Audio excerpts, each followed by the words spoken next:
What's going on, guys? Welcome back to the channel. Thank you for picking another one of my videos right here on YouTube. So recently I've started to download some of the most popular and some of the weird and wonderful tactics that are out there in the FM23 world on the internet, and today I'm going to be putting another one of those through their paces for a single season sim with 3 different teams. I've picked Chelsea, Blackburn and Cambridge United to show you how this tactic will get on at 3 different layers of the English football pyramid. As always, we're going to break the tactic down by looking at the positions and what the tactic looks like. We're also going to show the in possession, the out of possession and the in transition before we break down those all important results. So let's jump across the tactics tab and show you exactly what this tactic is. It's called DUDU Adhesive Soccer and it's a 4-4-1-1. Pretty simple tactic, although it does have some unique positions in there. Let's break down all of the positions now. We have a sweeper keeper on defend to start us off. On the left hand side we have a wing back on attack. We have 2 ball playing defenders in the middle of the park. And on the right hand side we have a wing back on attack. In the centre of the park we have 2 segundo volantes that look like this.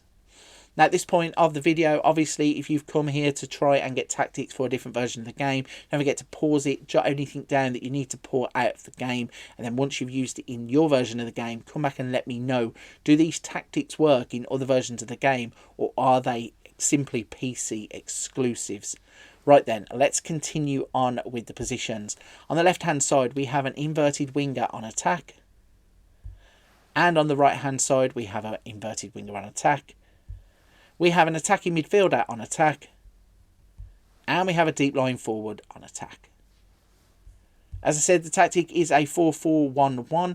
It's called DUDU Adhesive Soccer. If anybody would like to try and translate that tactical style for me, I'd greatly appreciate it. Let me know in the comment section what that says. If it's something as simple as tiki-taka, then that is pretty funny, isn't it? Mentality is positive. The in possession looks like this. The in transition will look like this. And the out of possession will look like this. So a pretty simple tactic to look at, 4-4-1-1. We've seen a few of these in the past. Has it been effective? Can it get Chelsea high up the league? Let's have a look. In the competitions tab, you can see Chelsea have actually finished 4th in the league on 77 points. They did qualify for the Champions League. They were knocked out in the quarterfinals of the Champions League by Atletico Madrid, knocked out in the semi-final of the FA Cup by Wolves, and knocked out in the quarterfinals of the Carabao Cup by Everton. If we break down the Premier League season for Chelsea, you can see they finished 4th, played 38 games, they won 24, they drew 5, lost 9, scored 88, conceded 51, 37 goal difference and 77 points. They ended up finishing 12 points behind Manchester City, and with a couple more wins across the season they could have been challenging Liverpool there for 2nd place. But a Champions League berth is exactly what they were looking for, and that is what they have got. Looking at some stats for their players, 23 goals for Kai Havertz. They had nobody in the average ratings. Christian Pulisic getting 11 assists. Nobody in the Player of the Match awards. And then the only other player on the stats is Cucurella at the bottom here with 3.57 tackles per 90 minutes. So that's a decent start to the test with Chelsea. They have qualified for the Champions League. They weren't too far off of 2nd place. With another couple of wins they could have got there. So let's have a look at how the second team have got on, and that is Blackburn.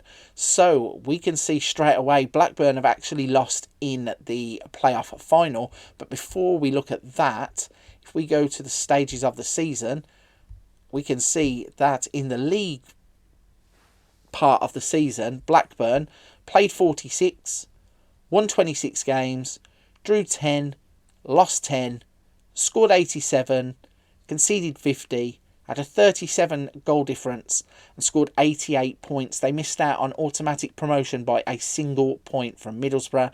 And then, as we now know, they missed out on playoffs by losing to Luton in the playoff final, which I think we can bring back up here.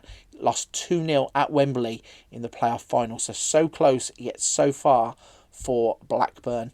They were knocked out in the third round of the FA Cup by Chesterfield and the fourth round of the Carabao Cup by Chelsea.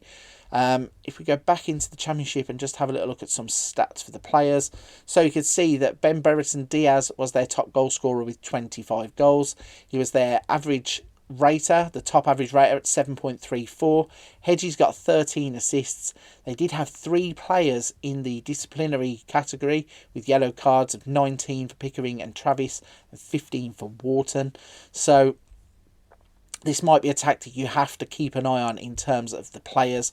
You do not want to end up with disciplinary issues down the stretch, and maybe you're going to have to rotate some players. So a 4th place, a 3rd place. Can Cambridge United do any better? They can indeed. So we're now up into 2nd place. They have scored 89 points, finishing behind Plymouth on 94. Let's go into the competitions tab. So as I said, they have finished 2nd and got themselves automatic promotion. They were knocked out in the 2nd round of the FA Cup by Barnsley, 3rd round of the Carabao Cup by Wolverhampton Wanderers, and they were knocked out in the Southern Section 2nd round by Chelsea under-21s in the Papa John's Trophy.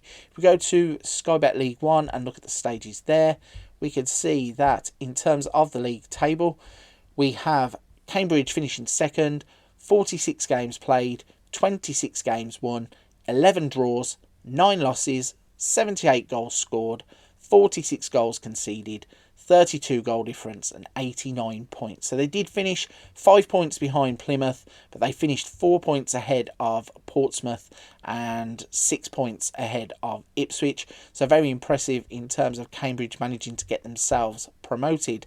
Looking at the stats, they have Janner on 33 goals, Lancaster on 16 assists. They have Lancaster on 8 Player of the Match awards. Williams, Digby and Rossi here on 16 and 15 yellow cards. So again, disciplinary issues there. You have Warman on 15.94 kilometres per 90 minutes covered, and that is the best in the league. Tracy is on 3.12 tackles per 90 minutes. So all in all, this tactic has worked really, really well for the 2 teams that weren't expecting to be challenging. You've had Blackburn narrowly avoid promotion, unfortunately for them, in the playoff final. We have Cambridge getting automatic promotion and Chelsea finishing 4th in the Premier League, getting themselves Champions League football. So I'd say it's a successful tactic. It's going to take a few position tweaks. Maybe you need to buy players to go in the right slots, but if those 2 teams can do that with their base squads, when you make signings, surely you're going to be able to improve their positions too. Right then, if you're still with me at this point of the video, firstly, a big thank you. I really do appreciate it that you are still here. If you could hit the like and subscribe button if you haven't done so already. Don't forget the notification bell so you don't miss another video on the channel. Speaking of the channel, we have plenty of other things. There are Let's Plays, tactics, there are Wonder Kids, there's tutorials. There's a little something for everybody on the channel. But for this one, I'm going to wrap it there. Thank you for watching. I'll see you on another video soon.